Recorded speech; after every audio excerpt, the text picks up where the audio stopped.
Hello, everyone. I am Mrs. Gutierrez, and I'm here with our new Vice Principal, Mrs. Laird. Hi, Mrs. Laird.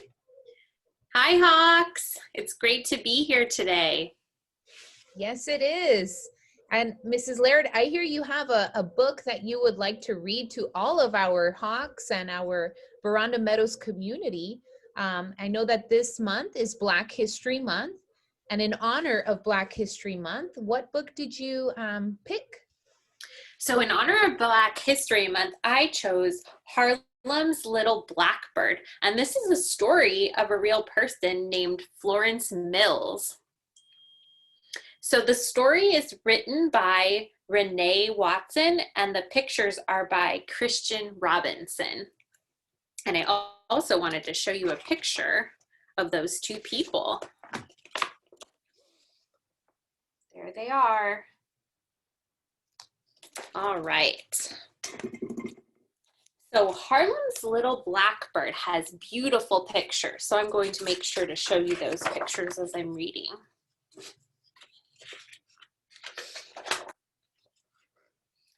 They called her Harlem's Little Blackbird. Her name was Florence Mills. She was born in 1896 and lived in a teeny tiny itsy bitsy house in Washington, D.C. A house so fragile it would shake whenever a thunderstorm came. Mother said, "Don't fear," and she would sway back and forth to the rain's rhythm, singing the same spirituals that had carried her family through slavery's storms.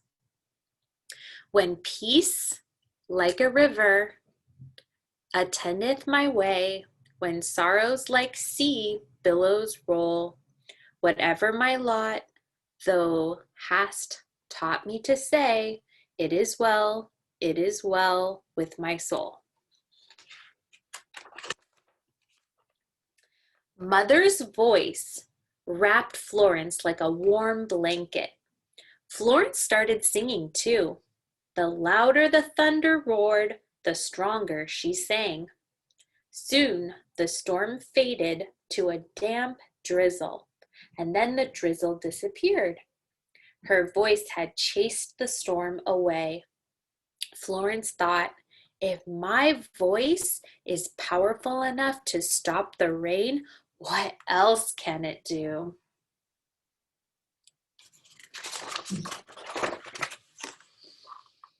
It wasn't long before Florence found out.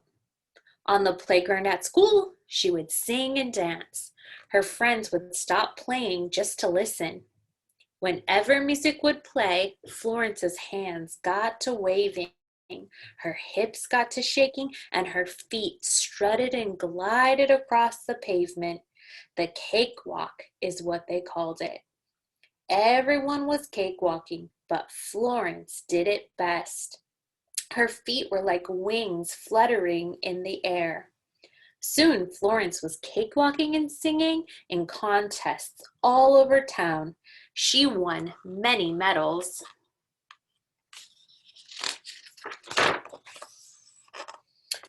Florence had a hard time paying attention in school.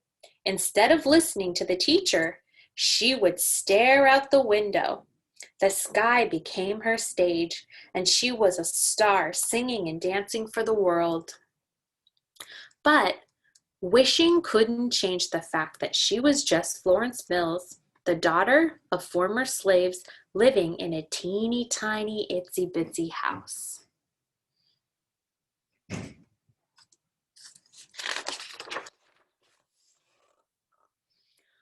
Word danced around Washington about the little girl with big talent. Florence was invited to perform at a fancy theater. The night before the show, she practiced her routine over and over. On the day of the show, when Florence and her friends arrived at the theater, nothing was what Florence had dreamed it would be. "They can't come in," the manager said. He pointed to the sign that read, "Whites only, no Negroes in the audience." Florence used her voice to stand up for what was right. "If they can't go in there, I'm staying out here," Florence said, and with her hands on her hips and her head held high, she walked away. "Wait!" the manager yelled, but Florence kept walking. He begged her to perform and snuck her friends in to see the show. That night, Florence performed her best routine. Everyone stood and clapped.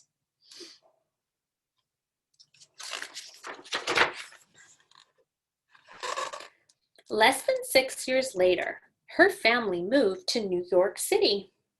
Florence and her sisters became a singing and dancing trio, the Mills sisters. They performed at Harlem's Lincoln Theater. In the summer, the Mills sisters spent their days at Coney Island. Florence never got tired of going on the rides and playing games at the arcades, but nothing was as fun as performing at the Surf Avenue Opera House. Reporters followed them everywhere, and there was one sister they adored the most, 16-year-old Florence. "Come hear the woman who sings like a bird. When she dances, it's as if she's flying." And she was.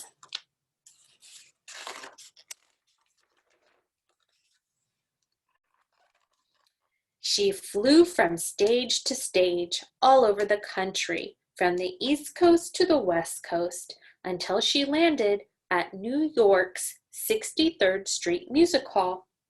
It was 1921, and Florence won a role in Shuffle Along. The sold-out show introduced jazz to white audiences. Each night, Florence gave her best. Every part of her body danced. Her eyelashes fluttered, her fingers wiggled, she whirled around and boogied down. Night after night, she gave the audience a hand-clapping, foot-stomping good time.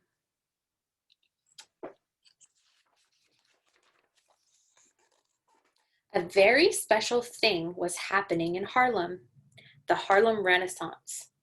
All kinds of creative minds contributed to Harlem's cultural movement. Langston Hughes penned poetry, Duke Ellington composed jazz classics, and in play after play, Florence continued to mesmerize crowds. In From Dover Street to Dixie, she was so good.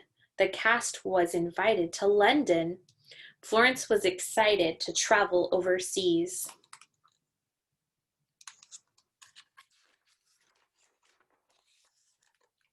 But not everyone welcomed her.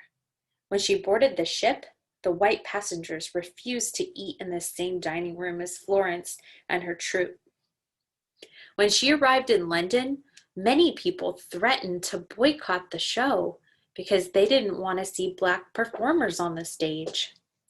On opening night, Florence took a deep breath, opened her mouth, and sang one note, then another and another.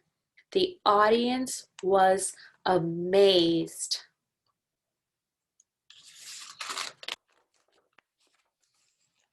Each night when Florence stepped on stage, the audience cheered before she even opened her mouth. She was an international star, and Florence thought, if my voice can take me around the world, what else can it do? After Florence sailed back to Harlem, Mr. Ziegfeld, an important Broadway manager, offered Florence a leading role. She would have been the first Black woman to star in the Ziegfeld Follies. It was every performer's dream, but she turned it down.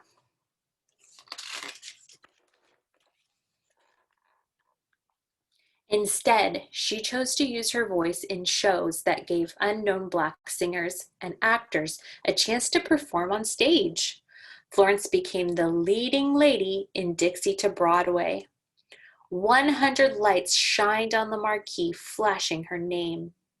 the daughter of former slaves who grew up in a teeny tiny itsy bitsy house, had made it. Florence wanted to use her voice for more than entertainment.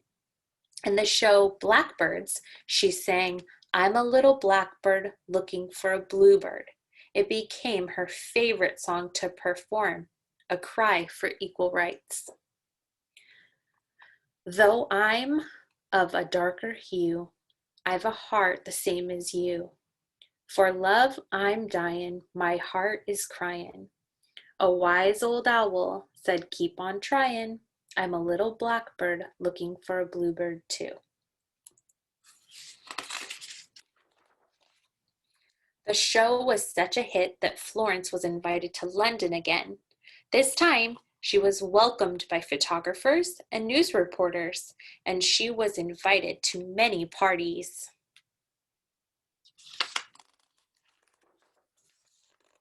After her performances, Florence disguised herself so no one would recognize her.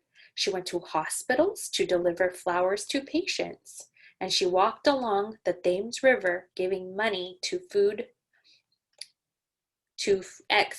and food to beggars. Florence kept giving and dancing and singing until she was too exhausted to perform any more.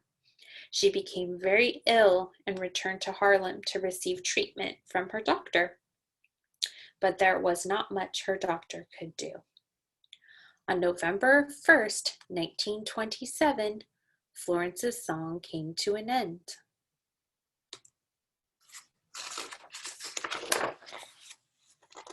More than 150,000 mourners flooded the streets of Harlem to say goodbye. Letters, telegrams, and flowers were sent to the family from all over the world. People who had a lot and people who had little. Politicians and entertainers, whites and blacks gave tribute to Florence Mills. Even blackbirds came. Hundreds of them were seen hovering nearby. Florence's dream lives on in the singers and dancers who came after her.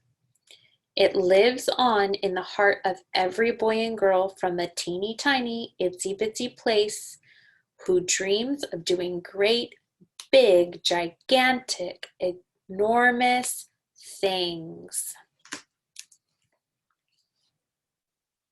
Thank you for listening today, Hawks. That's such a beautiful, beautiful story, Mrs. Laird, and you're a great storyteller. What was your favorite part of the book, or what connection were you able to make as you were reading the story? You know what? First of all, like I mentioned in the beginning, I really loved the illustrations in this story, and I loved all the colors, and I felt like all of the colors really showed her personality. So I liked how the illustrator did that. I really like how she was brave throughout the whole story and throughout her whole life. She was never afraid to say what she believed and say what she thought and say what was right. And it takes a lot of courage to do that. And so I really loved seeing all of those examples throughout her whole life, how she did that. That I definitely agree with you, Mrs. Laird. I also love the illustrations, and I feel like I would like to learn more about Florence now. This is the first time I've heard of her, and she just sounds like an amazing individual, an amazing person with such a kind heart and a skill for what she did. Truly amazing. I would like to learn more about her after you read that story. Yes, Miss Gutierrez, I think we should listen to some of her music today. What do you think? Oh, yes. That is a great way to get to know her a little better. Mrs. Laird, I also think this is an AR book. Students, if you are interested in taking the quiz, let your teachers know that you took the quiz, and perhaps your teachers wouldn't mind rewarding you with the PBIS points, that new PBIS rewards. And Mrs. Laird, I don't know if you want to share a little more about PBIS rewards, and that's something that Mrs. Laird is bringing to our school. Yes. So this year we haven't been at school, so students haven't been able to earn their golden tickets like they were when they were in school. So Miss Gutierrez and I decided that we would find a way that we could do it online. So teachers are now able to give out golden tickets to students who are following all of our Veranda Meadows expectations. You can see this poster behind me, sort of, and it talks about being respectful. It talks about making good choices and solving problems. So for students who are doing those things, teachers can award them their golden tickets. And then students are going to be able to redeem all of their tickets when they come and pick up their materials. Isn't that awesome, Ms. Gutierrez? That is really cool. My favorite part of PBIS rewards is you have the options to pick whatever prize you want. And these prizes, like Mrs. Laird said, are prizes that are very, very well earned and deserved. So hopefully, maybe if you take the quiz and you get a good percentage, 80% or higher, maybe check in with your teachers and see if that is something that, that they could reward you some points for. It's a great book, has a great message. And Mrs. Laird, thank you so much for reading it. Thank you for having me today. Yes. Goodbye. Go Hawks. Go Hawks.